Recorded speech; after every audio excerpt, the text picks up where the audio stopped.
So hello बच्चों, आज तीसरे वीडियो में कोऑर्डिनेट ज्योमेट्री के ये थर्ड वीडियो लेके आया हूं आपके सामने। और आज हम जो चीज डिस्कस करने वाले हैं that is area of triangle. अब एरिया ऑफ ट्रायंगल की जैसी मैंने बात करी तो आपके दिमाग में दो तीन चीजें गुजरने लग जाती है। आपका थॉट एक ही जगह जाता है कि एरिया ऑफ ट्रायंगल का कोऑर्डिनेट ज्योमेट्री से क्या लेना देना है, क्योंकि इससे पहले जब भी हम एरिया ऑफ ट्रायंगल की बात करते थे तो हमने नॉर्मली फॉर्मूला जो प्रीवियस क्लासेस में हमारे दिमाग में आता है that is 1/2 base into height. पर अब यहां कोऑर्डिनेट में एरिया ऑफ ट्रायंगल का फॉर्मूला किस तरीके से आता है, आज उस पर हम डिस्कशन करने वाले हैं। इसके लिए मैंने कार्टेशियन प्लेन बनाया। इस कार्टेशियन प्लेन में अगेन मैंने तीन नॉन कोलिनियर पॉइंट्स लिए हैं। नॉन कोलिनियर पॉइंट्स का मतलब आप समझते होंगे, ऐसे पॉइंट्स जो सेम लाइन पे लाए ना करे। तो जब मैंने तीन पॉइंट्स बनाए, एक पॉइंट मैंने यहां पे सपोज कर लिया ए, एक पॉइंट मैंने सपोज करा यहां पे बी, और थर्ड पॉइंट मैंने यहां पे सपोज कर लिया है सी। अगर मैं इन तीनों पॉइंट्स को एक दूसरे से ज्वाइन कर दूं तो आप देखेंगे कि एक ट्रायंगल फॉर्म हो रहा है। तो ये तीन नॉन कोलिनियर पॉइंट्स को ज्वाइन करने पे जो ट्रायंगल फॉर्म हो रहा है, अगर मुझे इसका एरिया निकालना है यहां पे, तब हमें कोऑर्डिनेट ज्योमेट्री की जरूरत पड़ने वाली है। इसके लिए अभी मैंने इन तीनों पॉइंट्स के कोऑर्डिनेट्स को सपोज कर लिया। जैसे मैंने ए का कोऑर्डिनेट सपोज किया x1, y1, बी का कोऑर्डिनेट सपोज किया मैंने यहां पे x2, y2, और सी का कोऑर्डिनेट सपोज किया मैंने x3, y3। तो ये तीन नॉन कोलिनियर पॉइंट जिनके कोऑर्डिनेट्स हम लोग सपोज कर चुके हैं यहां पे। अब अगर मुझे ये तीनों नॉन कोलिनियर पॉइंट्स गिवन है तो मैं किस तरीके से एरिया ऑफ ट्रायंगल निकाल सकता हूं, आज हम उसके बारे में बात करने वाले हैं। इसके लिए इसका डेरिवेशन पे हम डिस्कशन करेंगे, ज्यादा बड़ा नहीं है, छोटा सा डेरिवेशन है, क्योंकि इसका फॉर्मूला थोड़ा सा कॉम्प्लिकेटेड रहता है जिसको आगे जाके समझने में हमें दिक्कत नहीं आए, इसलिए हम इसके आज डेरिवेशन के बारे में जरूर बात करेंगे। तो मैंने इसके डेरिवेशन को शुरू करने के लिए मैंने तीन परपेंडिकुलर तीनों वर्टाइसेस से एक्स एक्सिस पे ड्रॉ करे। फिर से रिपीट कर रहा हूं, तीन परपेंडिकुलर तीनों वर्टाइसेस से किस पे ड्रॉ कर रहा हूं मैं, एक्स एक्सिस पे। तो जब मैं यहां पे परपेंडिकुलर ड्रॉ करूंगा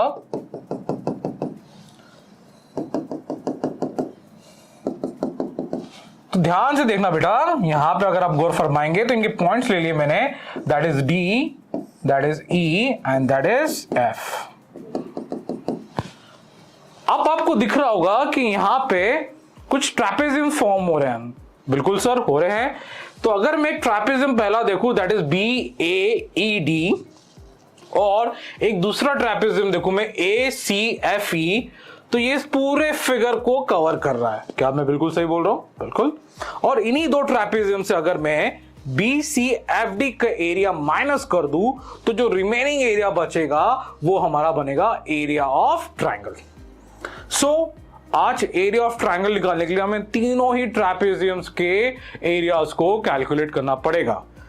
तो अगर मैं आपको फिर से बता दूं कि अगर मुझे यहां पे अगर इनके एरिया की बात करनी है, अगर एरिया ऑफ ट्रायंगल मुझे ट्रैपेजियम्स का यूज करके निकालना है तो दैट विल बी दो ट्रैपेजियम्स के एरिया को ऐड करना पड़ेगा। मैं फिर से रिपीट करके लिख रहा हूं यहां पे, पहला ट्रैपेजियम लूंगा मैं area of trapezium that is B A E D. अब बार बार मैं ट्रैपेजियम का एरिया नहीं लिखूंगा, सिर्फ इनके फिगर्स की नेमिंग कर रहा हूं। प्लस अगला जो ट्रैपेजियम ऐड होगा वो होगा ए सी एफ ई, और इन दोनों ट्रैपेजियम्स के एरिया से जो माइनस होने वाला है that is area of trapezium B C F D. तो जरा देखते चलेंगे यहां पे हम किस तरीके से इन तीनों ट्रैपेजियम्स को यूटिलाइज करके हम इनका एरिया निकाल सकते हैं यहां पे। तो गौर फरमाइएगा सभी के सभी, यहां पे ध्यान दीजिएगा। सबसे पहले जब मैं पहले ट्रैपेजियम की बात कर रहा हूं जो मेरे सामने विजिबल है that is area of trapezium B A E D, तो जरा ध्यान से देखिए बी ए ई डी को अगर मैं ऑरिजिन से यहां पे डिस्टेंस की बात करूं तो यहां से यहां तक जो मेरा डिस्टेंस बन रहा है दैट इज x2, यहां से E तक का जो मेरा ओरिजिन से E का डिस्टेंस बन रहा है दैट इज x1, और ओरिजिन से F का जो डिस्टेंस बन रहा है वो मेरा x3 है। ये हाइट की बात करूं तो ये मेरा y3 जा रहा है, इस साइड को कंसिडर करूंगा तो ये मेरा y1 जाएगा, और इस साइड को कंसिडर करूंगा तो वो मेरा y2 जाने वाला है। तो अगर मैं यहां पे DE की डिस्टेंस की बात करूं तो वो बनेगा मेरा x1 माइनस x2। EF की डिस्टेंस की बात करूंगा तो वो बनेगा मेरा x3 माइनस x1। देखते चलना बेटा, क्योंकि आगे इन सब की जरूरत पड़ने वाली है हमें। चलिए, और अब एरिया ऑफ ट्रापेजियम जब BAED की बात कर रहा हूं तो ध्यान से देखना BAED को। तो जब एरिया ऑफ ट्रापेजियम की बात करते हैं तो जो फॉर्मूला लगता है वो लगता है 1/2 हाइट। अगर मैं इस ट्रापेजियम की हाइट की बात करूं तो D will be it's height. D यहां पे उसकी क्या होगी? हाइट। देखो ये डेरिवेशन थोड़ा सा बड़ा है तो साथ में रहते चलिए, थोड़ा सा टफ जाने वाला है ये। जब मैं हाइट की बात करूंगा तो D will be it's height, तो D को मैंने इसकी हाइट कंसीडर करा इनटू फॉर्मूला क्या होता है? सम ऑफ पैरेलल साइड। तो अगर पैरेलल साइड की बात करें तो यहां पे एक पैरेलल साइड उसकी BD है, क्योंकि ये तीनों परपेंडिकुलर है तो यही पैरेलल साइड्स बनेगी। तो BD plus AE plus 1/2 into again next trapezium जो ACFE है जिसकी बात कर रहे हैं, तो वहां पे उसकी हाइट कंसीडर की जाएगी EF, और पैरेलल साइड जो उसकी दिख रही है वो है AE एंड CF माइनस 1/2। जब मैं BCFD वाले ट्रापेजियम की बात करूंगा तो यहां पे उसकी हाइट कंसीडर की जाएगी DF, और सम ऑफ पैरेलल साइड्स की जब बात की जाएगी तो वो पैरेलल साइड्स हो रही है यहां पे BD एंड CF।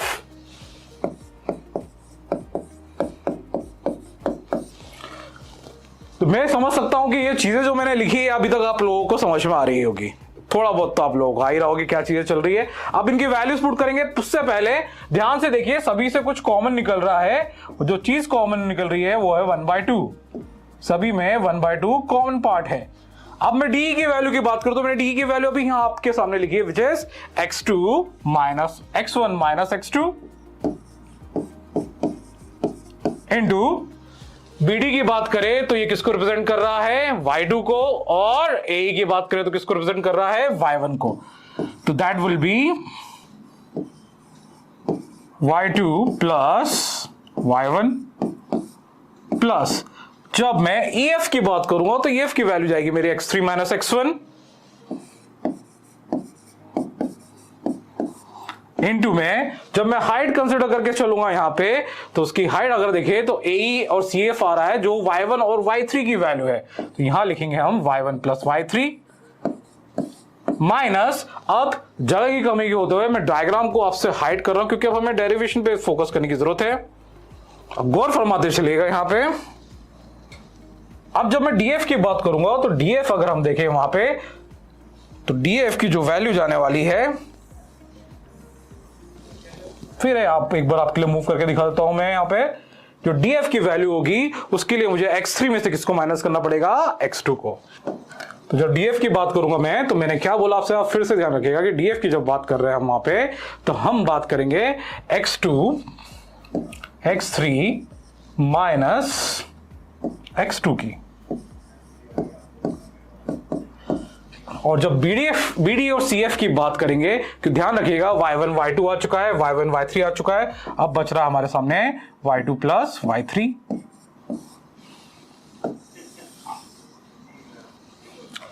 अब देखते से लग रहा होगा कि सर ये तो काफी बड़ा फॉर्मूला बनने जा रहा है। मैंने कहा बिल्कुल बेटा, फॉर्मूला काफी बड़ा बनने वाला है। यहाँ पे जब मैं अंदर इन चीजों का मल्टीप्लाई करूंगा, अगेन 1/2 को मैं एज इट इज छोड़ने वाला हूं। x1 का y2 में मल्टीप्लाई करने पे क्या आएगा? x1 y2 माइनस x2 का y2 में करेंगे तो क्या आएगा? Minus x2 y2 plus x1 into y1 will become x1 y1 and minus x2 का करेंगे तो आएगा ये माइनस x2 y1 प्लस जब मैं x3 का मल्टीप्लाई कर जाऊंगा तो यहां पे मेरे सामने वाला आने वाला है x3 y1, x3 का यहां करेंगे y3 से तो it will become x3 y3, और जब x1 का करेंगे तो यह आएगा माइनस का x1 y1 और माइनस x1 y3। जगह की कमी होने की वजह से इस एक्सप्रेशन को हम नीचे लेके चलते हैं। यहां पे माइनस आ रहा है तो माइनस के साथ जब मल्टीप्लाई करेंगे तो माइनस विल बिकम माइनस, तो ये हो जाएगा x3 y2 minus plus will become again minus x3 y3 minus and minus will become plus, तो ये बन जाएगा हमारा x1 y2 x2 y2 और प्लस x2 y3। तो ये इतना बड़ा जो एक्सप्रेशन अभी आपके सामने दिख रहा है। अब यहां पे कुछ टर्म्स कैंसल आउट होने वाली है, तो जरा गौर फरमाएगा कि कौन कौन सी टर्म्स कैंसल आउट हो सकती है। तो मुझे प्लस का x2 y2 दिख रहा है और माइनस का x2 y2, मैं इसको एलिमिनेट करूंगा। क्या मुझे माइनस का x1 y1 विजिबल है? तो बोलेंगे यस सर, मेरे पास प्लस का x1 y1 है और माइनस का x1 y1 भी है, तो ये दोनों टर्म्स भी एक दूसरे से क्या हो जाएगी?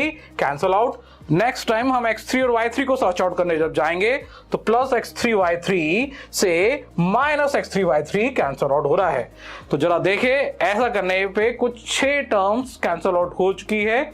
अब रिमेनिंग टर्म्स को ढूंढने के लिए सबसे पहले हमें यह करने की जरूरत है, यहां पे देखिएगा कि पहले हम ऐसे दो टर्म्स को चूज करें जहां पे मेरे पास x1 आ रहा है।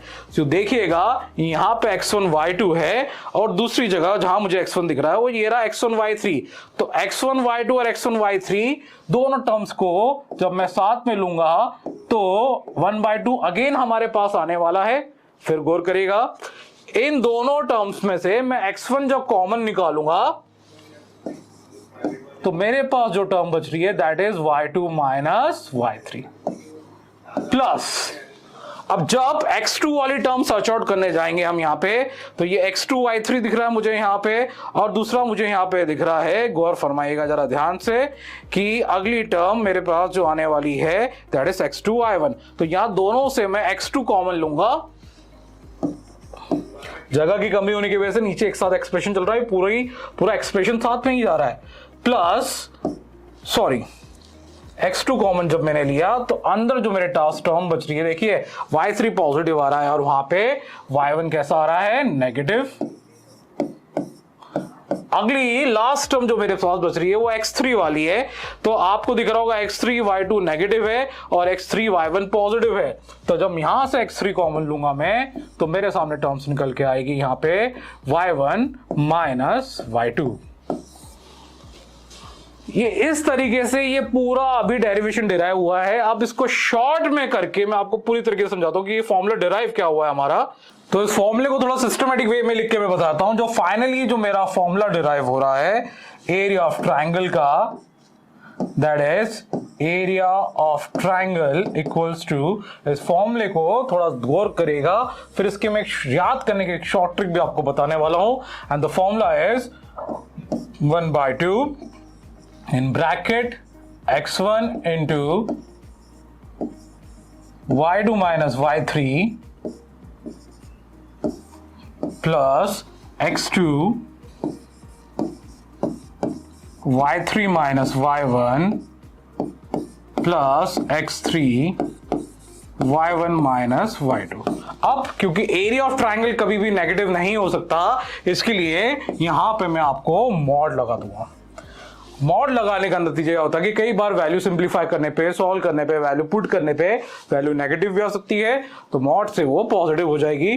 तभी आप आपके सामने जो फॉर्मूला देख रहे हैं ये फॉर्मूला है एरिया ऑफ ट्राइंगल का। अब वो आप बोलेंगे विचार ये आ रहा आपके दिमाग में कि सर ये काफी बड़ा फॉर्मूला है, इसको याद कैसे किया जाएगा। तो मैं कई बार बच्चों को, जो बच्चे मुझसे पढ़ चुके हैं, उनको एक ही चीज बोलता हूं, 123 231 312, इस पैटर्न को फॉलो करिए। एग्जाम में आप इस फॉर्मूले को भूलने वाले नहीं है और 10th के रिगार्डिंग ये फॉर्मूला पे बेस क्वेश्चन आना कंफर्म होता है। तो ये था कोऑर्डिनेट ज्योमेट्री का एरिया ऑफ ट्राइंगल। अब इसके बाद अगले वीडियो में हम आप कोई दूसरे टॉपिक के साथ मिलने वाले हैं।